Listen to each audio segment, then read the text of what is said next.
Melissa Bostrom, and I am the Assistant Dean for Graduate Student Professional Development in the Graduate School. And I am delighted to welcome you to today's Alum Zoom session, 5 Career Questions with Patricia Johnson, who is an Assistant Editor at Wiley. Patricia received her bachelor's degree in chemistry from the University of Buffalo, and during her undergraduate studies, she came to Duke for a summer research experience in 2015. And clearly it swayed her because in 2016, she came to Duke to begin her PhD in chemistry, which she completed in 2022, this year. During her PhD program, she was a Fulbright Scholar at Adolf Merkel Institute in Switzerland during 2019-2020. And she was also a passionate advocate for improving graduate student mentoring relationships with faculty. And she worked closely with Chemistry's Director of Graduate Studies and graduate school staff to co-facilitate 2 class sessions on mentoring as part of the required first-year seminar for students in the chemistry department. She also co-facilitated a similar session for students at the Duke Marine Lab. She defended her dissertation last spring and launched into her current role at Wiley in May. As assistant editor, she leverages her passion for science communication and working on publications such as Advanced Functional Materials, the Journal of Polymer Science, and Macromolecular Rapid Communications. We are delighted to welcome her back virtually to Duke today to share her experiences. We will begin today with the 5 career questions that we ask all our guests, and then we'll move on to address questions that came in through the registration. Please feel free to ask questions in the chat or use the raise hand feature if you'd like to ask a follow-up during the conversation. And we'll be a small group today, so it should be very easy to ask those follow-up questions. And I encourage you to make the most of our time with Patricia. So to kick things off, Patricia, first, can you tell us about your background?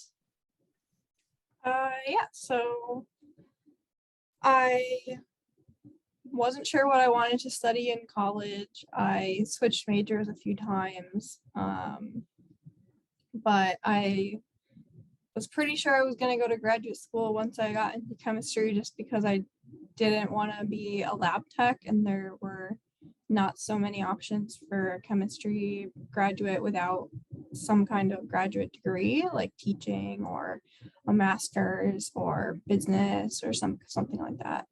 So that's why I ended up going to graduate school. I was the first person in my family to go to graduate school, so I didn't really know what I was doing. But my parents were really supportive, so I was lucky to have them for that. Yeah.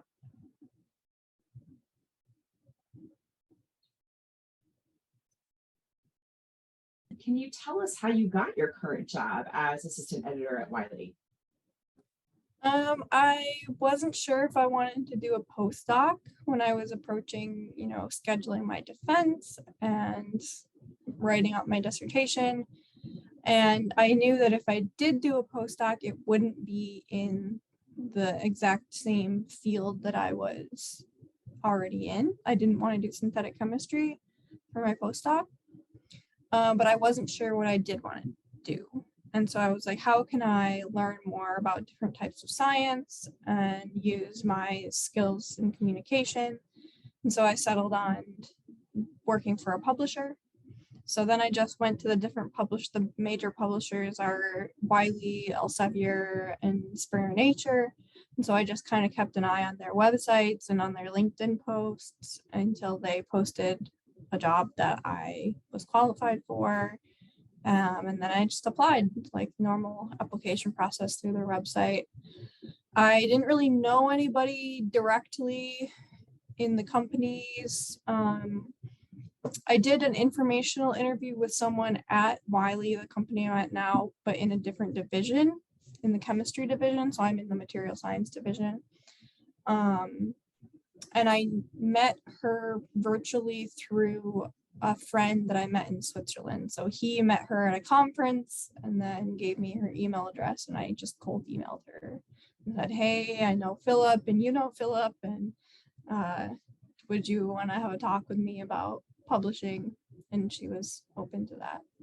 So she didn't really have an impact on the hiring process because she wasn't related to my manager or anything, but she did, give me some information about the actual job before I applied.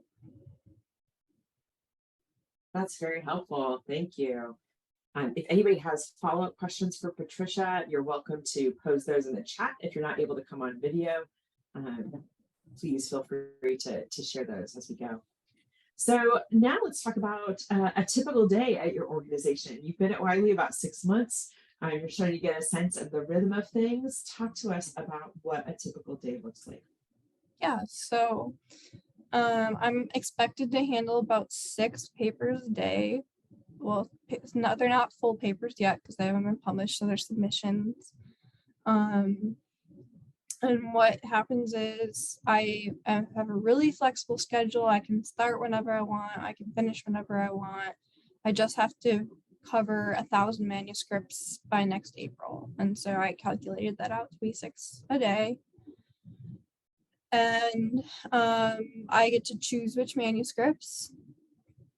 So I only take ones that are polymer chemistry related because that's my area of expertise. So I don't take ones on robotics or on batteries or stuff like that because I wouldn't be able to evaluate them. And then once I choose them, I look at a plagiarism checker software to see if there's any issues with that. I look to see if they've been submitted to our company before, because people sometimes they submit to the chemistry division and then they also submit to the materials division, and we have to manage whether they've done that properly, or because it's really unethical to submit two at the same time.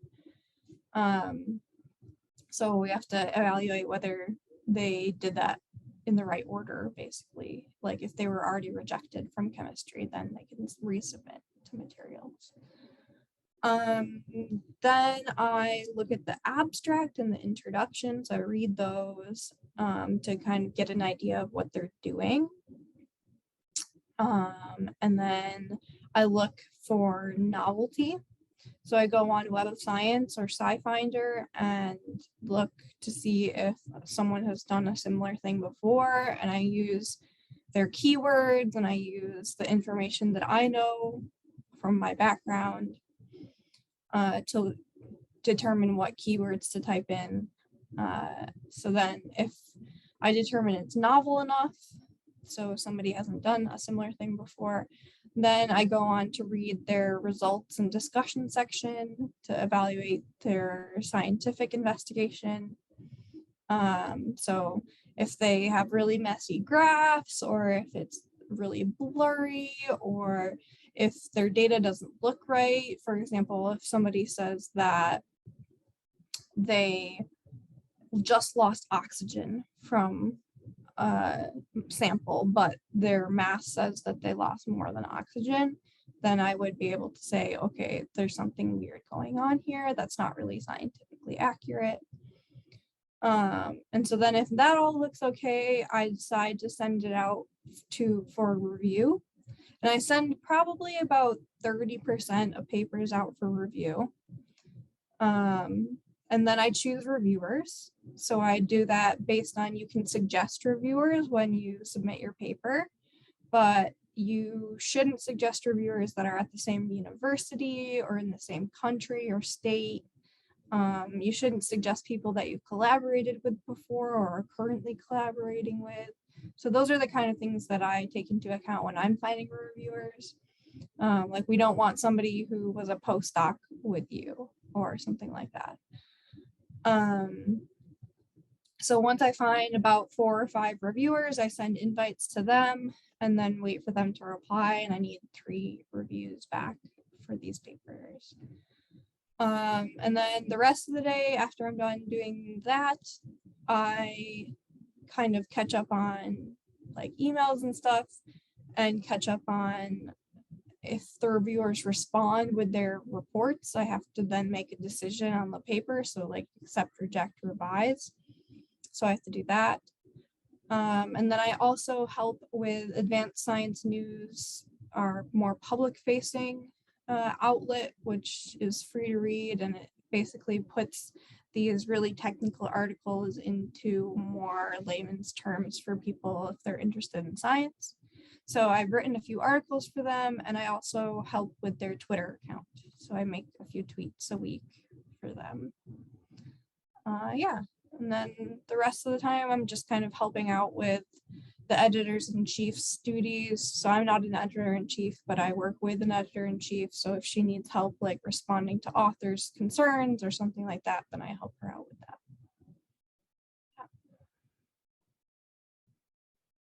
Abilities. That's Yeah. much more than I would have imagined. That was really interesting. So we've got lots of questions popping up in the chat, and I'm going to try to organize them with the kind of standard questions that we ask, because I think that some of them kind of flow together. So there's a follow-up question here. Did you have any background in material science in particular?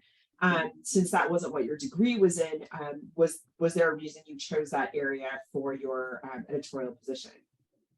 Yeah, so technically my degree is in chemistry, and I am basically a synthetic chemist, but my lab at Duke was a polymer chemistry lab, so we made polymers and tested polymers, so I also have background in that. So I don't do all materials, just polymer materials.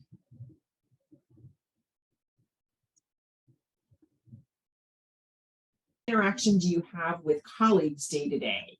Are you in a fully remote position? Do you go into the office some days? Can you talk about that? Yeah, so I'm hybrid. I'm in the office today. I go to the office about 2 to 3 days a week in Hoboken, New Jersey, which is right across the Hudson River from New York City. On Tuesdays, our team is meant to come in. So there's 5 of us that live in the greater New York City area that come in on Tuesdays. On other days, it's pretty much just me from my team because most of them live in Brooklyn, which is a further commute than I have.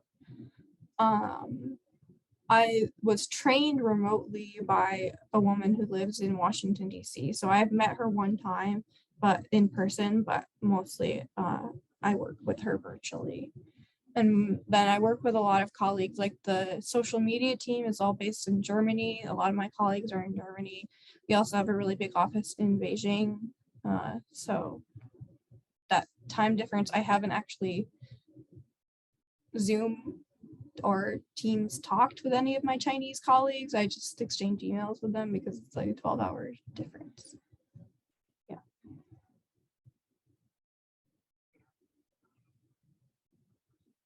So I'm going to move on to the next question on our standard list, and then I'm going to plug in some of the questions from the chat as a follow-up there. So what can students and postdocs who would like to work in the publishing field, or maybe just explore it further, what can they do to prepare for a career in this field? Yeah, I mean, it's pretty different from what we're expected to do as like graduate students and what you might think you do as a postdoc or an academic. So I didn't really know anything about it before doing informational interviews. So I would really suggest doing that or something like this, where you talk to an editor or a previous editor, because a lot of people move around. You can become a publisher, which manages more the business side of the journals. So, but they probably started as editors. So if their LinkedIn profile says publisher, they probably know something about it. Yeah, I would definitely talk to people. I would read the job description carefully because different companies call different roles different things. So, or the same roles different things. So I'm an assistant editor, but at, for example, Springer Nature, I think it's called something different. So I would really, when you're applying, be careful about what you're applying to. Not because being a publisher or managing the business side is a bad thing, just because maybe you don't want to do that.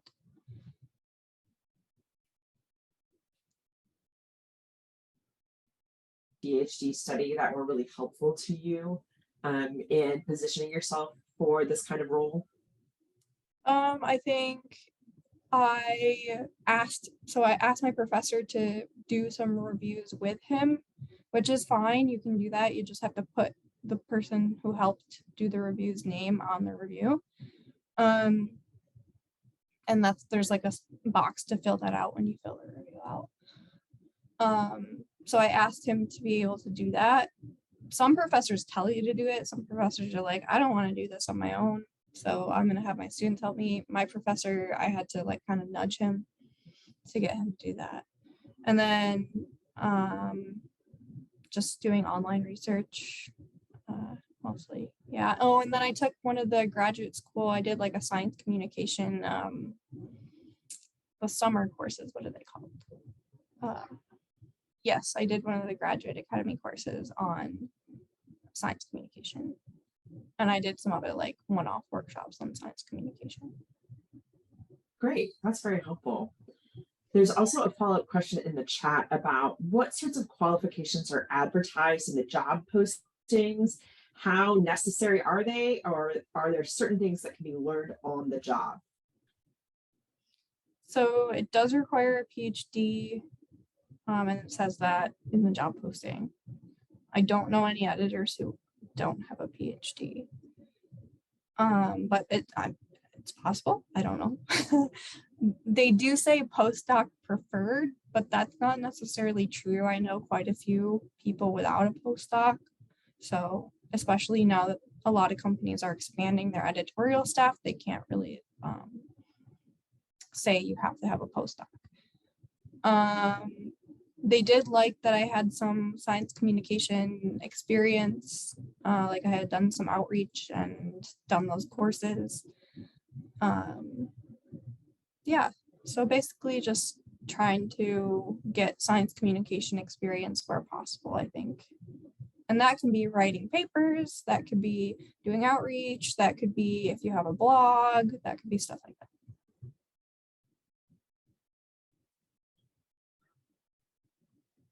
Final question in the standard list of questions is, what is the employment outlook for this field?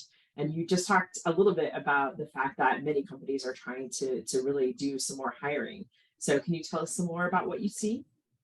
Yeah, so I know that my division, which is material science and physics, we are hiring at least one. I'm pretty sure chemistry is also hiring. And that's in the United States. I haven't really looked at the job ads for Germany and China, but I know that Wiley specifically is like exponentially expanding in China. So I would bet that they also are hiring in China, if you're interested in that. And you don't have to be Chinese to work in China or Germany. You don't have to be German. Language of business, at least for Wiley, is English. So all the papers we accept are in English. So if you speak English, you're fine. A lot of the German colleagues are not actually German. Like there's Canadians and Italians and Spanish and French. There's everybody. In terms of other companies hiring, I have seen on LinkedIn posts for Springer Nature hiring in the materials and chemistry area. I think Elsevier might also be hiring. I also looked at positions at smaller presses, so non-for-profit presses like Cambridge University Press, Harvard University Press, stuff like that. Because they're smaller, they have a more limited budget for staff, which means they usually want to hire people with some editing experience already. So like maybe in a year or two, I could then apply to one of those non-for-profit presses. But they probably wouldn't hire me straight out of school.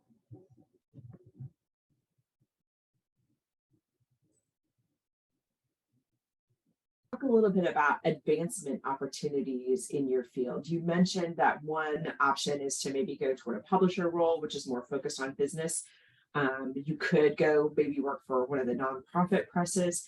What are the other kinds of options that you see? Yeah, so my boss, it was my position originally. He's worked here for 12 years, I think, 12 or 13. And so the progression, if I wanted to stay on the academic editing side, would be, so I'm an assistant editor, then I would be an editor, deputy editor, which is like kind of helping to run the journals, and then editor-in-chief, which means you would be in charge of a journal.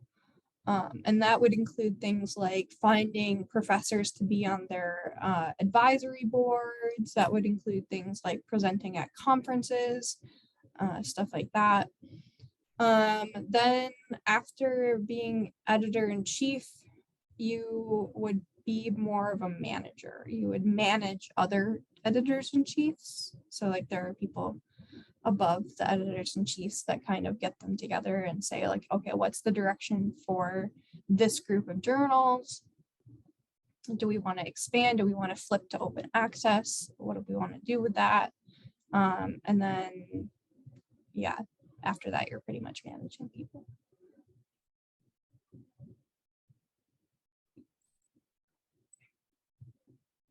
To back up to some other questions that came in from the chat, and just thinking about your story and setting your direction into work as an editor. How did you know that you did not want to stay in research?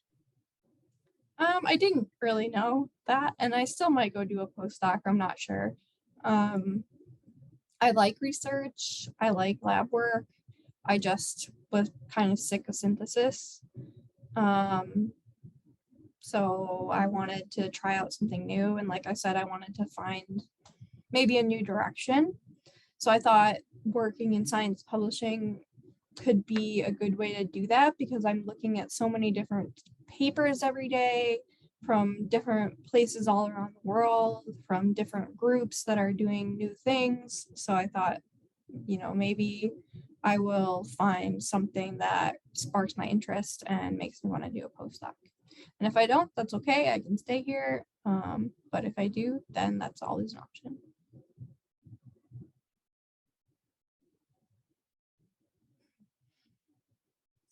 Thinking about your job, you mentioned, you know, really a lot of different responsibilities and opportunities to be engaged. What would you say is your favorite thing that you do in your job? And then what would be the thing that you do in your job that's maybe on the other end of the spectrum, your least favorite thing?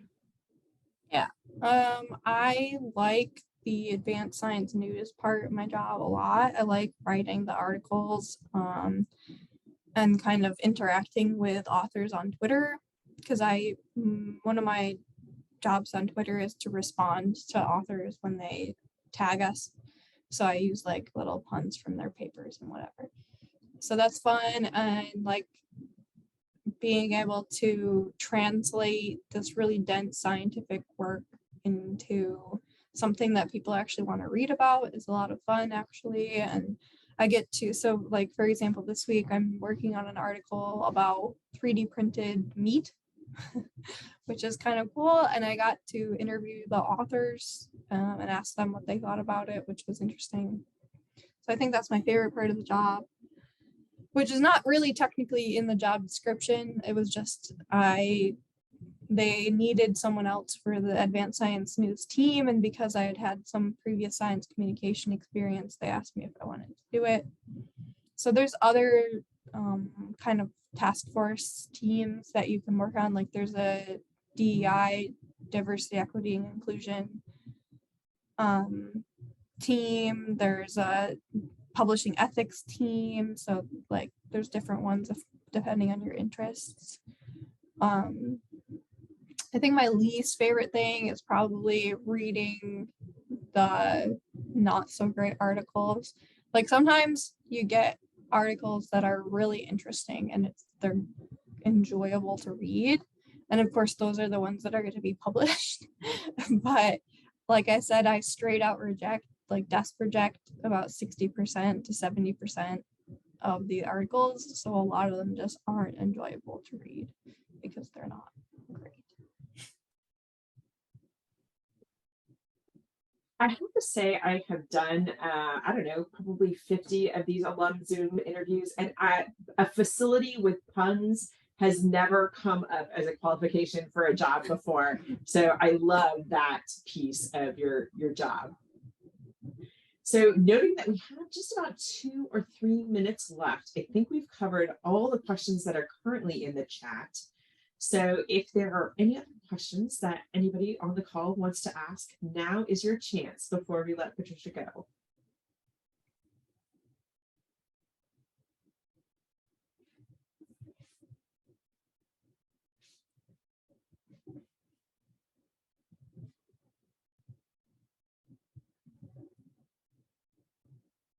This is always the fun part where we have to wait just a moment to give folks time to type in the chat. That's okay.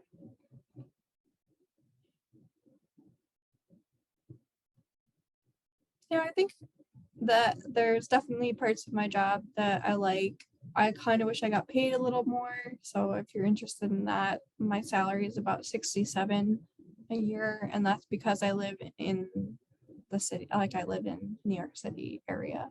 So they pay me more than if I lived in Durham. So I do wish I got paid a little more. What's one piece of advice if you're interested in this field? I would say try to write as much as you can. So if that means writing reviews with your professor, writing grants with your professor, because I know that it's not always an option for people to be writing papers. Like if you don't have a paper, you don't have a paper. That's not, a lot of it's luck, right? If your research works or not. But there's other things you can write. You can start a Twitter and write Twitter posts, or you can start a blog. You can be a freelancer for science news outlets like Advanced Science News. We hire freelancers. So you can send us a sample article and see if we'll hire you. So I would write as much as possible.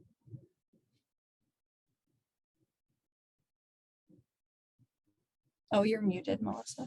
Thank you. Yeah. That is some great advice. On that note, I think that's the perfect way to wrap things up for today. Please join me in a warm round of virtual applause for Dr. Patricia Johnson. Thank you so much for sharing your expertise with us. And we will look forward to hopefully welcoming you back to Durham sometime soon. Yeah. Thanks, everyone. Thank you. Bye-bye.